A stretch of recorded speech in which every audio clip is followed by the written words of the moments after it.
What do you do when God is silent?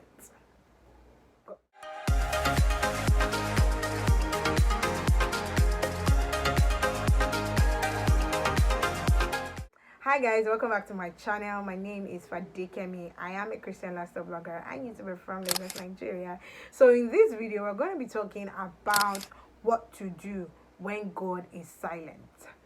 If you're new here, welcome. If you're old here, welcome. Now, this video is not going to be like a what to do in the sense of it, because I myself am going through the silent moments in my life, and I don't normally share videos like this in the sense of it, because I'm like, I want to share positivity, I want to share things that will help people, but sometimes it is also good to share this part. Now, I've been going through some silent moments. Now, I am someone who, I can say that I hear God, right? I've heard God very well in many issues in my life. And in not issues, like I don't really hear God for issues, I hear God for basic stuff. But sometimes I go through silent moments, the moments where I'm like, what is going on, God? Like, I've been asking for this thing. I don't know what you're saying about this matter. What should I do? And I get it, because a lot of people go through this too. People have asked me, what do I do when I don't hear what God is saying? God has not said anything. What should I do? First thing I'll say is breathe in and breathe out. It's going to be fine. Eventually, it will be fine. It is tough now, but 5 years down the line, it will be fine. I promise you. The thing is, we all have to start seeing disruptions and things not going the way we initially planned it as just part of the process. And I always see it as an opportunity to testify. So if it has been long that I've testified, I'm like, okay, this is an opportunity to testify, to be able to say God did it, right? So one first thing is just breathe in and breathe out and just calm down. The next thing I'll say is that in the midst of the silence, that is not the time to lose your cool and to stop trusting and stop believing. In the sense that the amplified version of patience says that patience is not just waiting. Patience, that's long suffering, right, is actually what we do while waiting. It is how we wait.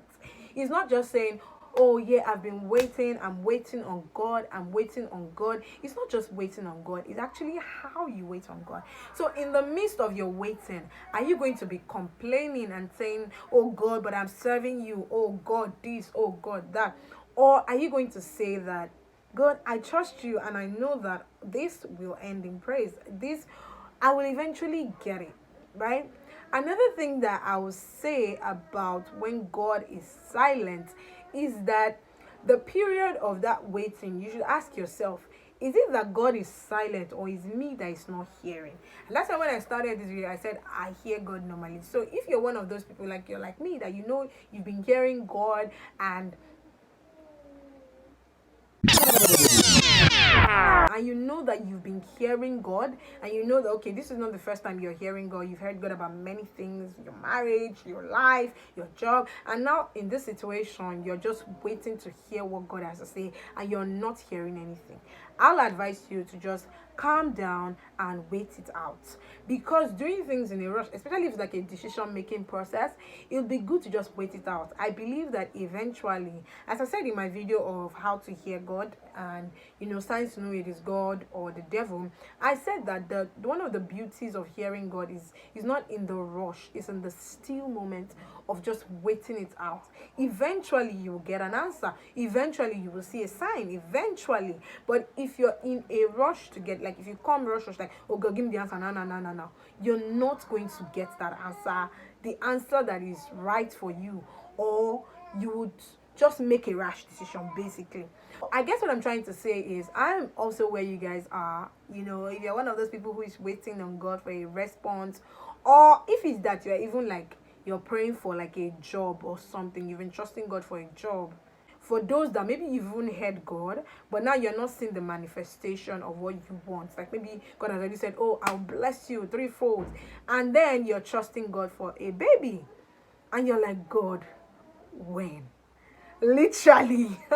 I know that people are always on Twitter saying, God, when? Oh, but like your life is basically God, when? You see that mom carrying her own baby, and your heart, you're like, God, when? You hear people say, I got the job, and you're like, God, when? I totally get it, okay?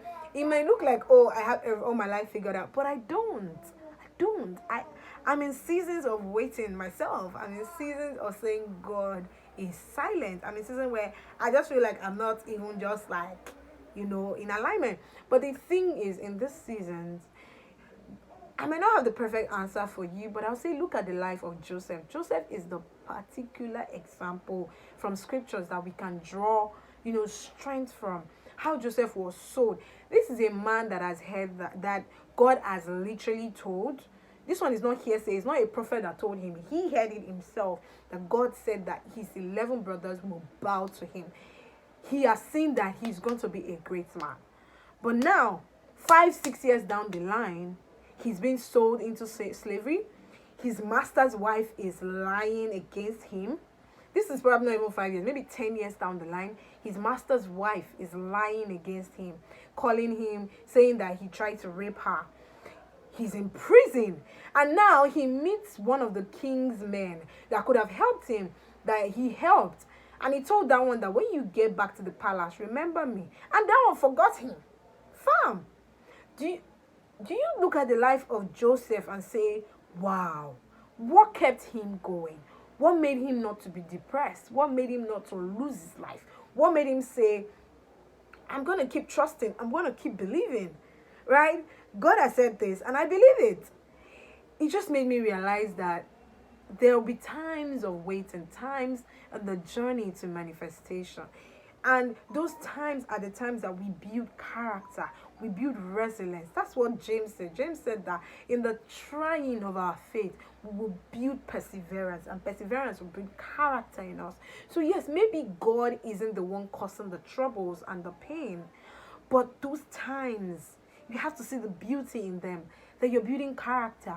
And those times will help you to be a source of strength to another person that will go through this same situation. For example, there are struggles that I cannot relate to as a person. But if you go through it, after some years, you can look back and, strengthen another person, strengthen another couple. That's the beauty of these things. So I'm not saying that, oh yeah, your suffering is valid. And yes, your suffering might have even been caused by your own decisions, your own waiting season or whatever might have been caused by your lifestyle and all of that. But God will take that and turn it into a great message. God will take your journey and use you and squeeze out the wine from the wine press.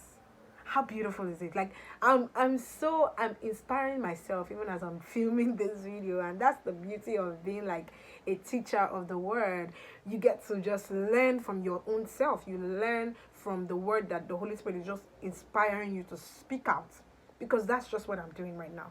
So if you're out there and you've just been going through a season of silence where you just feel like God isn't speaking, go through the book of, the book where I think it's Genesis, where Joseph, went through it.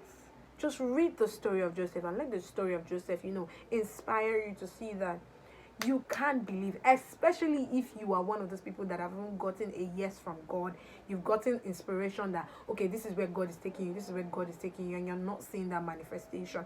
The journey to manifestation might be long and might be, strenuous and tired, but you will get there and you will be glad that you allowed God to do the work in you. That's what I'll just say. So in your silent moments, allow God to do the work in you. Spend more time with God. Spend more time worshiping. Elevating God over the issues. Elevating God over your problems. That's what worship is. Worship should be a time of seeing God for who He is and not us. It's not a time to be dancing, shaking body. Yes, there's also that part, because praise is also a weapon that we can use. And I'm not saying praise is a weapon in the way that some people say it as, oh, let me use my praise to change my situation. Let my praise fall down the wall of Jericho. No. I'm saying that praise, there's something about praise and worship. And this doesn't mean dancing, and it doesn't mean worship is slow song and praise is fast song. No. This just basically means praise and worship helps you to see God for who he is. Praise helps you to see what God has done in the past and how you can leverage on that and say, I trust you, Abba. Right? And worship would also help you in the sense that it helps you see God for who he is. And then you say, God is God no matter what is happening in my life. So when God is silent, these are the things that can help you. You know, just look at the times that God has come through for you and say, I've seen you move, Abba. You will do it again, and I trust you. And it's tough, but you can just leverage on that. Another thing is just be still. Learn the art of stillness, where you just stay. Sometimes I just lay on my bed and I'm just speaking to God, speaking in the vulnerability and saying, yeah, I don't understand, but it's fine. I'm waiting on you. Right? And finally, just say, Abba, I don't want to miss this moment, and I don't want to miss what you're doing. I want you to grow me through this process. I'm accepting the growth process, right? And your life will never remain the same. Thank you so much for watching. If you enjoyed this video, give this video a thumbs up. Also, remember to share, like, and subscribe, and follow me on my social media handle at Fadekemi with an underscore. And let's continue the conversation in the comment below. How has your moment of your days of silence and waiting on God been? Share with others. Encourage someone in the comment section. Yes, I'll see you guys in my next video.